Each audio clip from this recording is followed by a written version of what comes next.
looks. So in honor of Pride Month, I decided to do a look inspired by the asexual flag. The asexual flag has 4 colors: black, which represents asexuality, gray, which represents demisexuality, white, which represents allies, and finally purple, which represents community. So if you're interested in trying to recreate this vampy asexual look, just keep watching.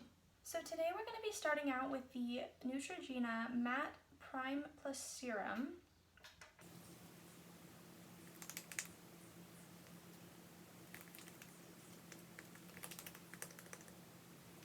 So today my face was feeling a little dry, so I put a little bit of sugarcane derived squalene oil on my face with my moisturizer. So we'll have to see how this primer and foundation lays over that with that extra hydration. As always, I'm going to go into my Revlon Candid Concealer.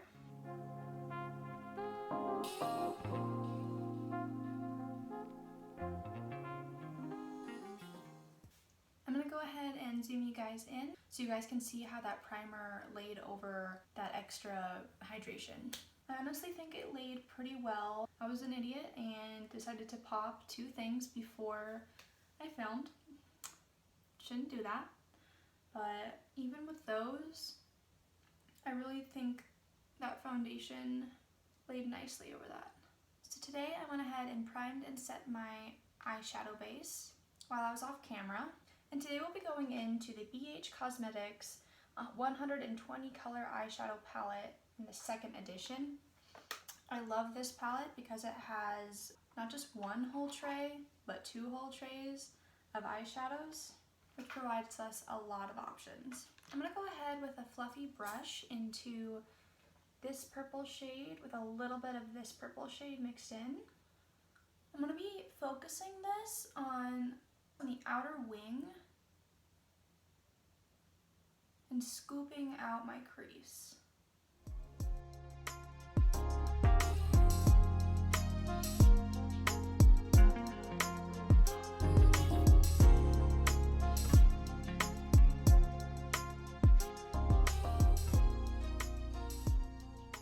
Once we have that color laid in place, I'm going to go into a mixture of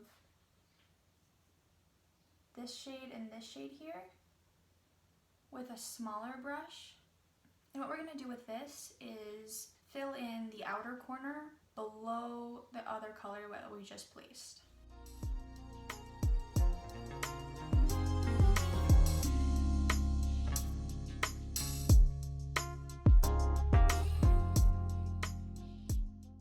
Notice how with this shade, I'm actually packing more than I am swiping. Now I'm going to go back in with that purple shade and re-intensify my crease.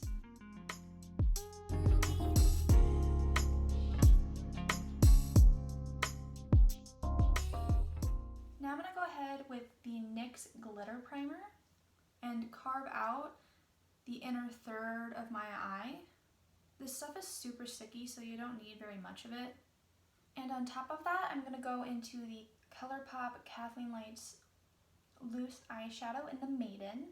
You also want to be very careful with this because since it's a loose eyeshadow, it'll go everywhere if you're not careful. So I actually like to usually just take whatever I have on the lid to start with. With this, I always say start small and then slowly add more if you want to prevent fallout.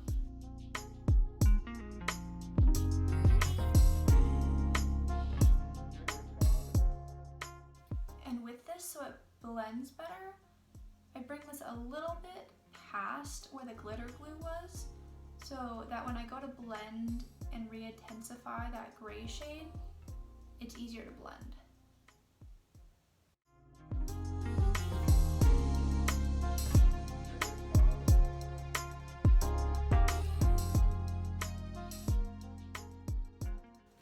Now that I'm done with that, I'm going to go back into the gray shade and alternate between the gray and the dry brush we used for that Maiden shade and work on blending out the crease between the 2 shades. So as you can probably see, I kind of had a mishap where some glitter glue got farther out than I meant for it to. So some shadows sticking to that more, like to those parts more than other parts.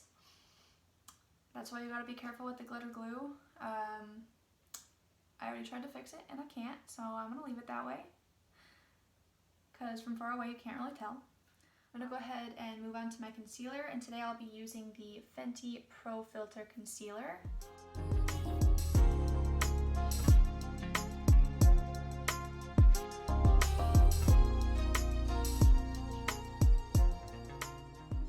I went ahead and set my under eyes with my Becca Hydra-Mist powder. And now I'm going to go into a mix of the purple and the gray shade we used and do under my eyes.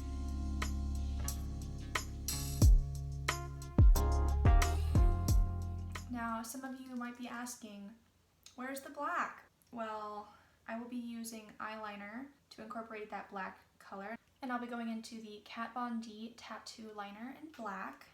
With this, I'm going to create a thicker line than I normally would, just so that it's more emphasized.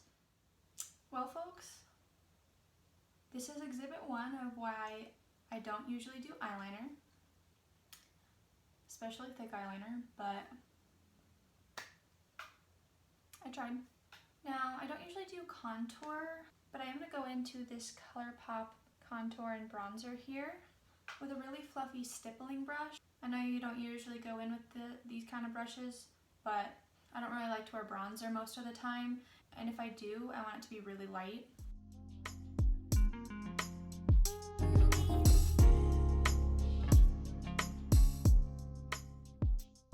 Now for blush, I'm going to go into the Bare Minerals blush in Mauve Sunrise.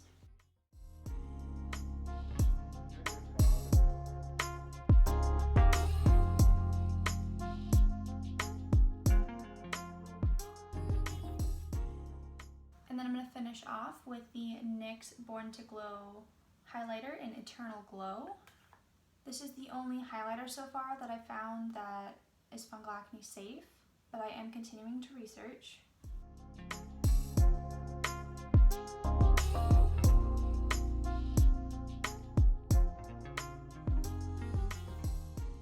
Now I'm going to line my lips with the NYX Lip Pencil in Natural. I was initially planning on showing you the process of me doing this, but I proceeded to knock everything I own off the table, so I ended up not. Now I'm going to go ahead and top that off with the Hua Mulan cream lipstick from Colourpop.